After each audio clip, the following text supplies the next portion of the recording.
Hi guys! How are you today? Welcome back to my channel, Adventures in America. If you are new to my channel, my name is Jocelyn and I'm a dual citizen of the United States and the Philippines. Today, we are going to talk about the public advisory for dual citizens.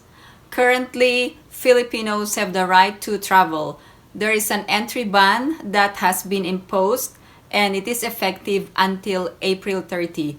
That means only Filipinos are allowed except for a few foreign nationals that must have a visa or an entry visa before traveling to the Philippines, or they must have an exemption reason for traveling. Dual citizens are Filipinos, so they also have the right to travel. However, there is an advisory from the Philippine consulate in the United States and it was issued on April 21st. The Philippine Embassy wishes to remind dual citizens traveling to the Philippines that the Philippine Bureau of Immigration requires the presentation of at least one of the following documents as proof of Philippine citizenship in order to be able to enter the Philippines: valid Philippine passport or identification certificate or certificate of reacquisition or retention of Philippine citizenship. The above-mentioned documents should also be presented upon departure. Failure to present the necessary documents as required by the immigration authorities shall warrant the imposition of fines and penalties imposed on foreigners who overstayed in the country. However, in order to avoid any inconvenience with some airports and airline companies that require additional proof of Philippine citizenship, dual citizens traveling only with their foreign passports and dual citizenship certificates are strongly advised to also carry the following documents: order of approval of their application for dual citizenship, oath of allegiance, and PSA-issued birth certificate. Here are the rules. If you are a dual citizen, you needed to present your foreign passport plus your Philippine passport. And also, you needed to present your dual citizenship documents. There are actually 3 pages in the documents: oath of allegiance, the identification certificate page, and then the order of approval. Also, if you don't have your Philippine passport, you need to present another proof of your Philippine citizenship. Another proof of Philippine citizenship is a birth certificate, and it's not just a birth certificate. So old certificates that were issued by the local civil registrar in the Philippines, they are no longer valid. The birth certificates that are valid now are those issued by the PSA or Philippine Statistics Authority. If you have an NSO issued birth certificate, it is still valid. NSO merged with PSA and they are now all together with the other agencies, and these PSA birth certificates are now required as proof of Philippine citizenship aside from the dual citizenship documents if you don't have your Philippine passport. So in case of doubt, bring everything with you and bring all the original documents. I actually have a birth certificate that was issued by the NSO or National Statistics Office, and this is still valid. However, if you don't have anything like this, you can order online through the PSA website, and they also deliver abroad. However, if you don't like to have the documents delivered abroad, you can ask your relatives in the Philippines to secure it for you or have it delivered at their residence and let them send it to you via FedEx or DHL. I'm also going to send the link below regarding the PSA website. Now let's talk about former Filipinos. Under the current entry ban, former Filipinos are only allowed to travel and they must comply with the 2 requirements. First, they must secure an entry visa, and second, they must travel with either their Filipino spouse or a Filipino child.